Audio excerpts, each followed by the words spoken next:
हमने यहाँ पर 6 ट्रिग्नोमेट्रिक फंक्शन लिख दिया है। अब हम इसके डोमेन और रेंज की बात करते हैं। ये आपने क्लास 7 में पढ़ लिया, हम फिर से आपको रिवाइज कराना चाहते हैं। तो बेटा जो साइन और कॉस फंक्शन होता है, ये सारे इनका डोमेन क्या, सारे रियल नंबर के लिए क्या होता है, डिफाइंड होता है, नो डाउट। और इनके जो रेंज एलिमेंट है वो क्या होते हैं, -1 से 1, क्लोज इंटरवल -1 से 1 होते हैं, नो डाउट, क्लियर। अब हम बात करते हैं tan फंक्शन की। देखो tan फंक्शन भी सारे रियल नंबर के डिफाइन हम कर सकते हैं, लेकिन कुछ रियल नंबर के लिए डिफाइन नहीं होता। वे कुछ क्या है, जैसे tan x को हम क्या कर सकते हैं, tan x को कहते हैं हम sin x upon cos x। तो हम कह सकते हैं कि tan x तभी डिफाइंड होगा जब इसका डाउन साइड, इसका मतलब डिनोमिनेटर 0 के इक्वल ना हो। मतलब tan x is defined when cos x is not equal to 0। और cos कब 0 नहीं होगा, जब x की वैल्यू या 2n + 1 पाई के इक्वल नहीं होगी, क्लियर। इसका मतलब tan x तभी डिफाइंड है जब cos x 0 ना हो, और cos x 0 ना होने का मतलब x to odd integral multiple of pi by 2 नहीं होना चाहिए। क्यों? क्योंकि अगर x 2n + 1 pi by 2 equal हो गया तो cos फंक्शन क्या हो जाएगा, 0। और जैसे ही cos 0 होगा तो tan फंक्शन हमारा क्या हो जाएगा, अनडिफाइंड। हम कह सकते हैं कि tan x is defined when cos x is not equal to 0, that is x should not be equal to 2n + 1 pi by 2, clear. यहां पर क्या लिखते हैं, tan x का भी डोमेन सारे x, all the x belongs to R such that x should not be equal to 2n + 1 pi by 2, clear. तो ये हमारा हो गया tan का डोमेन, ओके। अब बेटा बात करते हैं cot x की। cot x की डोमेन में भी अब cot को क्या लिख सकते हैं, cot को लिख सकते हैं cot x equal to cos x upon sin x। तो जैसे आपने यहां कॉन्सेप्ट अप्लाई किया, यही कॉन्सेप्ट यहां अप्लाई था। तो cot कब डिफाइंड होगा, जब sin 0 न हो। और sin 0 कब नहीं होगा, जब x की वैल्यू n पाई के इक्वल नहीं होनी चाहिए, क्लियर। क्योंकि अगर x n पाई के इक्वल हो गया तो sin क्या हो जाएगा, 0। और जैसे ही sin 0 होगा, जैसे ही sin 0 हुआ तो cot x अनडिफाइंड हो गया। इसका मतलब cot x is defined when sin x should not be equal to 0, और sin x कब 0 नहीं होगा, this implies that when x not equal to n pi। यहां पर इसका डोमेन है कि सारे रियल नंबर किसको छोड़ के, लेकिन x does not equal to n pi, clear. अब हम tan और cot का हो गया, लेकिन जब हम बात करते हैं इसके रेंज की, तो tan और cot के रेंज में सारे के सारे रियल नंबर मिलते हैं। इसका मतलब पूरा रियल नंबर, पूरा रियल नंबर। अब अगला होता है सेक और कोसेक। देखो बेटा सेक को क्या लिख सकते हैं, सेक को इसी बेस पे निकलेगा, इसका सेक का और tan का सेम होता है, कोसेक का cot का सेम होता है। क्यों tan और सेक का सेम होता है, क्योंकि tan को लिख सकते, सेक को लिख सकते हैं 1 अपॉन cos x। सेक को क्या लिख सकते हैं, देखना sec x equal to 1 upon cos x। इसका मतलब sec x तभी डिफाइंड होगा जब cos x 0 ना हो। वही कंडीशन है कि नहीं, कि sec x is defined when cos x not equal to 0।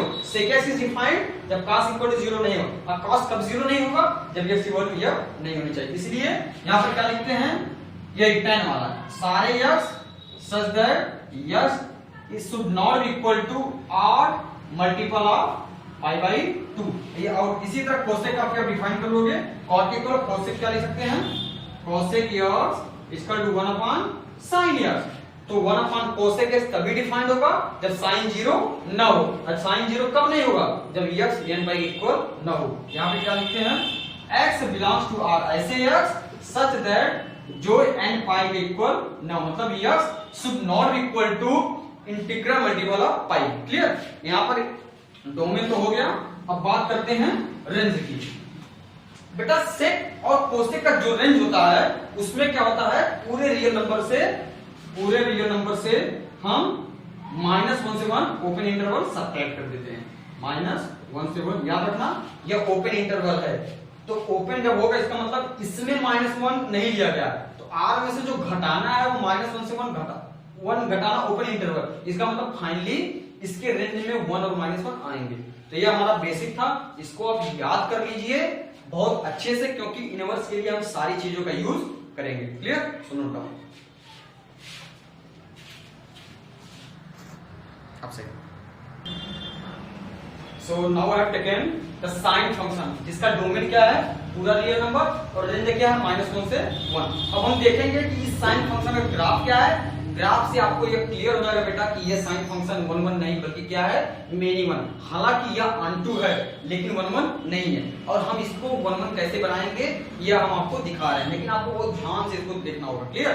एक डाउट और मैं यहाँ क्लियर करना चाहता हूँ कि आप कहेंगे कि इसका डोमेन तो रियल नंबर है, रियल नंबर मतलब 1 2 3 4 5, लेकिन जब हम तो साइन फंक्शन का डोमेन एंगल के फॉर्म में जानते हैं तो आपका डाउट एकदम क्लियर है कि बेटा इसके जो एंगल होते हैं वह क्या होते हैं, जैसे π/4 π/3 वो किसमें मेजर करते हैं।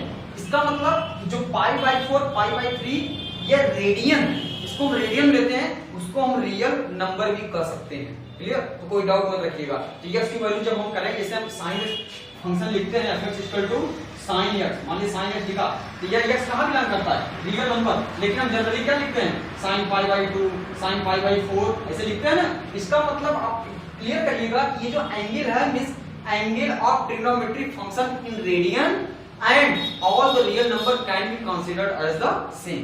What? The angle of the all trigonometric function in radian and the all real number can be considered as the same. तो जब भी हम बात करते हैं इसके डोमेन की तो रियल नंबर की जगह हम क्या लिखेंगे एंगल लिखेंगे, लेकिन किसमें रेडियन में। क्लियर। अब जरा इसका ग्राफ ध्यान से देखिएगा, ग्राफ से आपको सारी चीजें क्लियर हो जाएंगी कि कैसे यह 1 1 नहीं बल्कि मेनी में बिहेव करता है और कैसे इसको 1 1 बनाएंगे। तो देखो जो डोमेन होता है वह x एक्सिस बताता है और जो रेंज होता है वह क्या y एक्सिस का मेजरमेंट करता है। तो हमने यहाँ पर एक x एक्सिस खींच दिया, यह हमारा है x डैश x। क्लियर।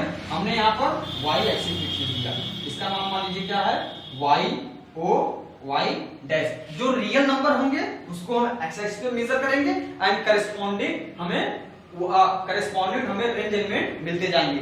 ध्यान रखिए रेंज क्या है -1 से 1 में ही है। इसका मतलब जो मैक्सिमम रेंज होगा 1 होगा, मिनिमम रेंज क्या है -1। इसी के भीतर ही हमें सारे रेंज के एलिमेंट मिलेंगे, इसके ऊपर कुछ नहीं है। तो हम यहाँ फिक्स कर लेते हैं, मान लीजिए यही हमारा है, यह हमारा हो गया 1, यह है 0, इसको मान लीजिए क्या है -1। तो जो हमारा ग्राफ आएगा इसकी ऊंचाई और नीचाई सब इसी के बीच में लाई करेंगे। क्लियर। सबसे पहले बात करते हैं रियल नंबर को सारे इंक्लूड कर सकते हैं, हम एक स्पैन की बात करते हैं इंटरवल के थ्रू। तो हम जानते हैं इसका ASTC भी हम जानते हैं, इसका भी यूज हम कर सकते हैं ASTC। और दूसरी चीज हम जानते हैं कि sin x = 0 जब x क्या है n पाई की इक्वल है। तो सबसे पहले आप वो पॉइंट मेंशन कर लो जहां पर sin फंक्शन वैनिश करता है। जरा देखना sin x कहां वैनिश कर रहा है, कहां 0 हो रहा है, जब x की वैल्यू n पाई के इक्वल है। n मतलब इंटीजर, इंटीजर मतलब 0 +- 1 +- 2। तो इंटीजर की वैल्यू पुट करने क्या मिल रहा है x = 0। तो x = 0 कहां है, यही है। इसका मतलब ग्राफ यहां से पास करेगा, कंफर्म। फिर x = +- π +- 2 π +- 3 π। तो नॉर्मली हम ले लेते हैं, मान लीजिए यह क्या है, यह हमारा बेटा पाई और यह क्या है -π, यह क्या है -π। इसी तरह यह हमारा और आगे लेते हैं, यह हमारा क्या है 2 π, यह हमारा क्या है -2 π। यह हमने क्यों लिया, क्यों यहां हमने डॉट बनाया, कंफर्म है कि ग्राफ हमारा साइन फंक्शन इस पॉइंट से पास करेगा क्योंकि इस पर वैल्यू क्या है y की वैल्यू 0 आ रही है। क्लियर। अब जरा देखते हैं a या x = 0 या x = π। तो 0 से π इंटरवल में साइन फंक्शन हमेशा पॉजिटिव आता है, ऑल पॉजिटिव, पहला क्वाड्रेंट, दूसरा क्वाड्रेंट में साइन पॉजिटिव। का मतलब जब हम 0 से π की तरफ जाएंगे तो हमारा जो फंक्शन की वैल्यू आएगा, रेंज आएगा, वो क्या आएगा पॉजिटिव नंबर आएगा। क्लियर। इसका मतलब 0 से π जाने पे हमें पहला ही क्वाड्रेंट मिलेगा क्योंकि इसमें तो पॉजिटिव होता है, बाकी इसमें तो नेगेटिव होता है। क्लियर। y नेगेटिव, इसमें y पॉजिटिव। अब जरा देखना मैक्सिमम वैल्यू 0 से π में क्या होती है π/2। sin π/2 वैल्यू क्या होती है π/2 जस्ट लाइज हियर। देखना π/2 यहां लाई करना है π/2। π देखो 0 पे 0, π पे π, अब π/2 क्या होता है sin π/2 1 कहां है, ये यहां है। इसका मतलब हमारा ग्राफ ऐसे कुछ आएगा। हम जरा ग्राफ प्लॉट कर रहे हैं, जरा ध्यान से देखिएगा, यहां आया। क्लियर। यहां π/2 पे मैक्सिमम वैल्यू और तुरंत π/2 से फिर घटना शुरू कर देता है, ये आ जाता है π। क्लियर। इसी तरह बेटा π से 2 π जाने पे देखना π यहां है, 2 π यहां है, यहां से यहां tan और cos ही पॉजिटिव होते हैं, बाकी सब नेगेटिव। इसका मतलब साइन इसमें नेगेटिव है, नेगेटिव मतलब y डैश इसमें आएगा। तो फाइनली हमको क्या मिला, ये हमारा इंटरसेप्ट इस तरह हो गया। और कंफर्म है ये बीच में क्या आएगा, π/2 पाई, ये आ गया हमारा बेटा 3π/2 आएगा। क्लियर। अब आप क्या ऐसे स्पैन ऐसे डिजाइन बनते जाएंगे, स्ट्रोक ऐसे बनते जाएंगे। क्लियर। इसी तरह आज जब 0 से -π की बात करते हैं, ये 0 आ गया, -π to 0, पाई 0 आ गया, 0 से -π, 0 से -π फिर से मतलब 0 से -π ये आया, इसका मतलब फिर से मेरे क्या मिलेगा, नेगेटिव मिलेगा। नेगेटिव में फिर से आपको ये स्ट्रोक मिलेंगे। क्लियर। इसी तरह -π से 2π में आपको ये स्ट्रोक मिला। ओके। तो ये हमारा फंक्शन ये ऐसे इस डायरेक्शन में एक्सपेंड होता जाएगा, ये हमारा इस डायरेक्शन में से एक्सपेंड होता जाएगा। क्लियर। ऐसे हमारे ये साइन फंक्शन का हमारा ग्राफ क्लियर हो गया। और यहाँ पर -1 से 1 से लेकर -1 इसका रेंज है, ये हमारा साइन फंक्शन है। ठीक।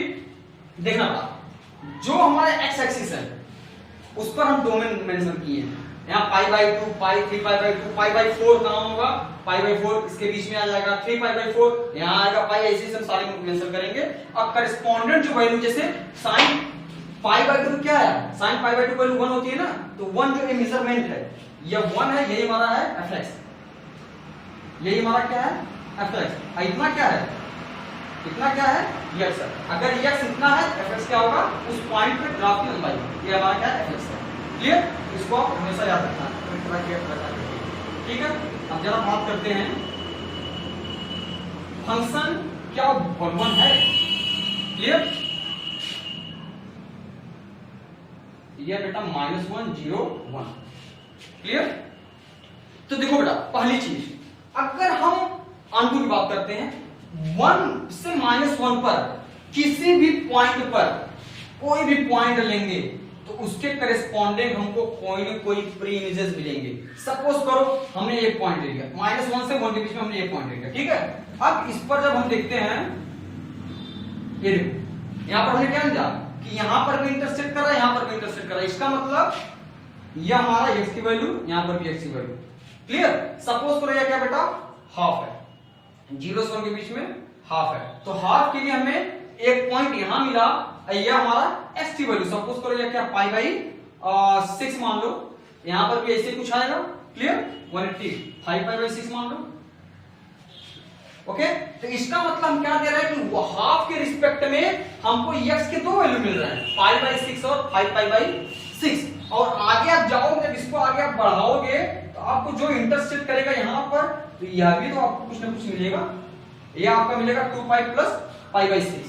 इसका मतलब हम क्या देख रहे हैं कि हाफ के रिस्पेक्ट में कितने इसके प्रीमिजेस हैं, π/6 5π/6 इनफाइनाइट प्रीमिजेस मिल रहे हैं। इसका मतलब इस तरह हम 1 से लेकर -1 के बीच में कोई भी पॉइंट लेंगे तो उसका कम से कम एक प्रीमिजेस तो मिलना ही है, एक से ज्यादा मिल रहा है। इसका मतलब -1 0 1 सारा जो तीनों हैं, तीनों के बीच में इनफाइनाइट रियल नंबर हैं, सब किसी न किसी x के लिए इमेज का काम कर रहे हैं। इसका मतलब ये ऑनटू हुआ, ऑनटू कंफर्म हुआ। अब जरा दूसरी चीज देखो कि क्या ये 1 1 है। अभी हमने दिखाया कि जैसे हाफ हमने लिया था, हाफ के रिस्पेक्ट में हाफ fx की वैल्यू क्या है, हाफ है। क्लियर। तो sin x की वैल्यू हाफ है, तो x की वैल्यू क्या आई, तो हमने जब sin x हाफ लिया तो x की वैल्यू हमें क्या मिला, π/6 और 5π/6 दोनों मिला। हमने क्या देखा कि sin x = half, it means that x is coming, जिसको लिख सकते हैं x इज कमिंग π/6 और 5π/6, और इधर भी आपको ढेर सारे x की वैल्यू मिलेंगे। इसका मतलब π/6 5π/6 दोनों किससे कनेक्ट है बेटा, दोनों किससे कनेक्ट है, हाफ से कनेक्ट है। यहां मिनिमम हुआ कि नहीं। इसी तरह आप कोई भी पॉइंट लोगे, यहां पर ग्राफ को एक से ज्यादा पॉइंट को इंटरसेक्ट करेगा। कोई भी पॉइंट यहां पर मान लो यहां लेते हैं, यहां पर भी ऐसे जब प्लॉट करोगे तो यहां पर पीछे भी जा सकते हो आप। यहां पर जितने पॉइंट ग्राफ को इंटरसेक्ट कर रहा है, इसका मतलब उसके उतने प्री इमेजेस मिलेंगे। तो हाफ के हमने देखा कि यहाँ इस फिगर का मतलब 1 2 3 प्री इमेजेस मिल रहे हैं। इसका मतलब तीन एलिमेंट का इमेज हाफ ही है। ये मिनिमम हुआ कि नहीं। क्लियर। तो अब ग्राफ से तो ये बिल्कुल क्लियर हो गया कि यह फंक्शन जो साइन है वह क्या है, 1 1 नहीं बल्कि क्या है, मेनी वन ऑन टू है। हमारा नेचुरल क्वेश्चन वही कि अब हम इसको कैसे 1 1 बनाएंगे। अगर ये साइन फंक्शन 1 1 बन गया हमारा काम हो जाएगा। ठीक है, उसके लिए आपको थोड़ा ध्यान से समझना होगा। हम करेंगे क्या, हम ये जो कर्व मिल रहा है ग्राफ में, क्लियर, इस कर्व का कोई एक ऐसा पार्ट लेंगे, कोई एक ऐसा पार्ट ले लो कि जो -1 से 1 पे कोई पॉइंट लेने पे वो कर्व सिर्फ एक और एक ही पॉइंट पे इंटरसेक्ट करे। बात हमारी समझे? आप कर्व का ऐसा पॉइंट लो जिसमें -1 से 1 कोई भी पॉइंट ले तो वो कर्व को केवल एक और एक ही पॉइंट पे इंटरसेक्ट करे। अगर एक ही पॉइंट पे इंटरसेक्ट करेगा तो हर एलिमेंट के रिस्पेक्ट में एक ही प्रीमिसेस मिलेंगे। इस तरह से हमारा फंक्शन 1 1 2 हो सकता है। जरा आप ध्यान से समझना। इस फिगर को हम थोड़ा सा इसको इन चीजों को हम थोड़ा डिलीट कर रहे हैं, थोड़ा ध्यान से समझिएगा। अगर बेटा हम बात करते हैं, पूरा ग्राफ यही है, ये हमारा बेटा अगर ये पाई बाई 2 है तो ये माइनस पाई बाई 2 है, ऊपर लिख रहे हैं माइनस पाई बाई।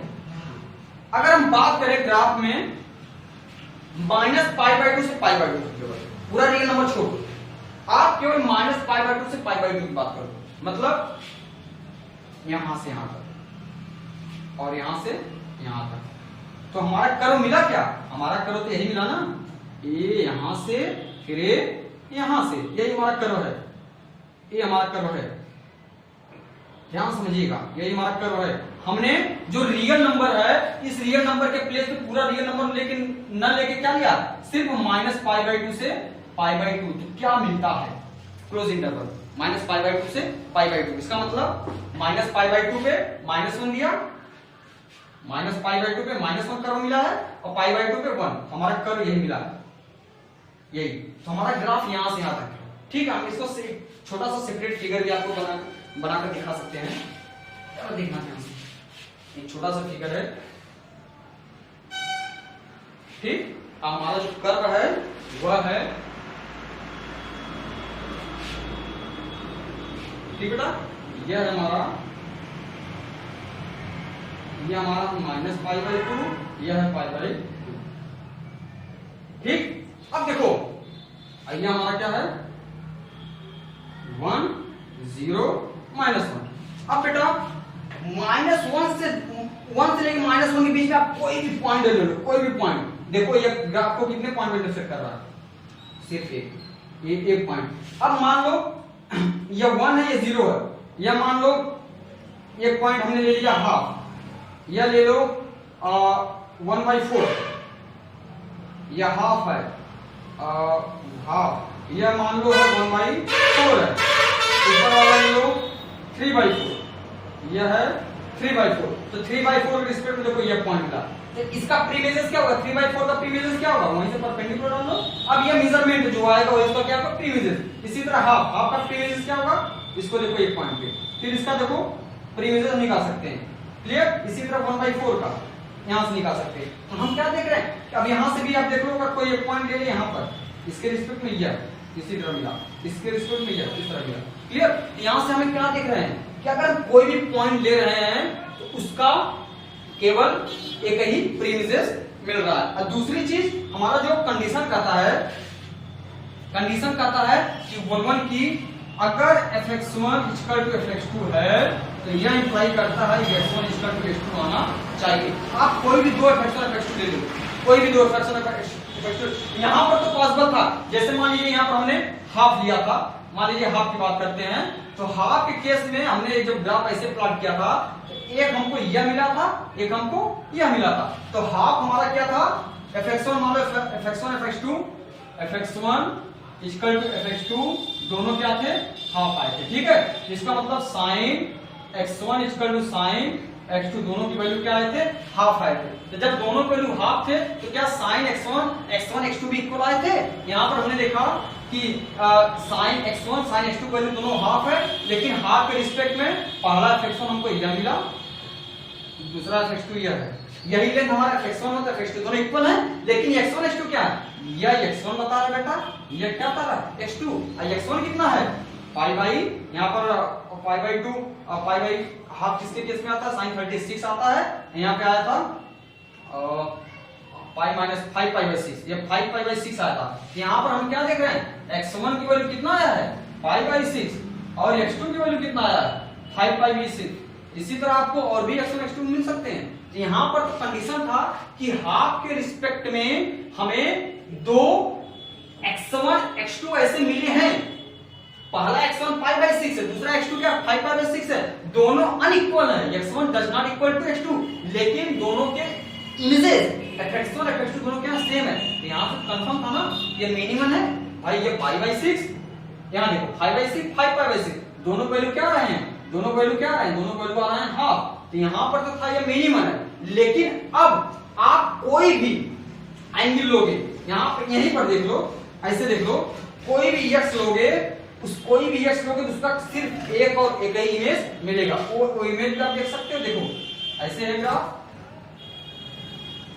यही है ग्राफ हमारा। अब हम मान लो x आप डोमेन यहां से यहां के बीच में लेते हो, डोमेन हमारा यहां से यहां के बीच में लाई करता है, यहां से आप मान लो ये x ले लिया, x1 लिया।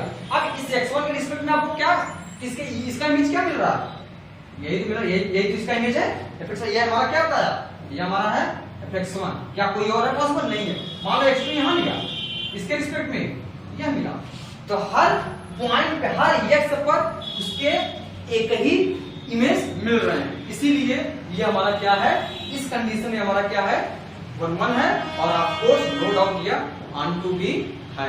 तो इसका मतलब हमने किया क्या, ओवरऑल हमने क्या किया कि जो डोमेन हमारा पूरा रियल नंबर था, उस पूरे रियल नंबर को हमने रिस्ट्रिक्ट किया।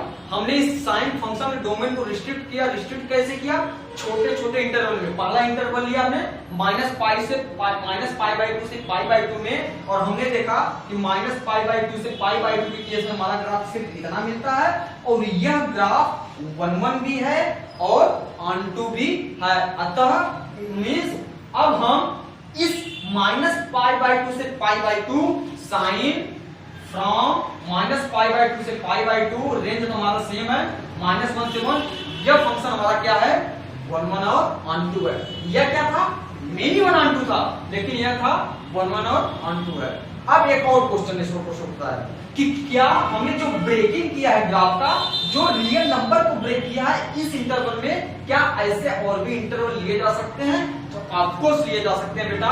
अगर हम बात करते हैं यहां से ग्राफ से पाई बाई 2 से 3 पाई बाई 2, पाई बाई 2 से 3 पाई बाई 2, तो इस इंटरवल वे में भी पाई बाई 2 से, मतलब यहां से देखो ग्राफ, यहां से ग्राफ यहां से यहां तक, इस इंटरवल में भी साइन फंक्शन क्या है 1 1 ऑन टू है। इसका मतलब since sine function from real number two -1 to 1 is minimum onto, if we will restrict the domain of sine function in the interval like minus pi by 2 to pi by 2, pi by 2 to 3 pi by 2, 3 pi by 2 to 5 pi by 2, and 5 pi by 2 to 7 pi by 2, then we see that in these interval sine function with range -1 to 1 behaves 1 1 and onto, hence we can define their inverse in this interval।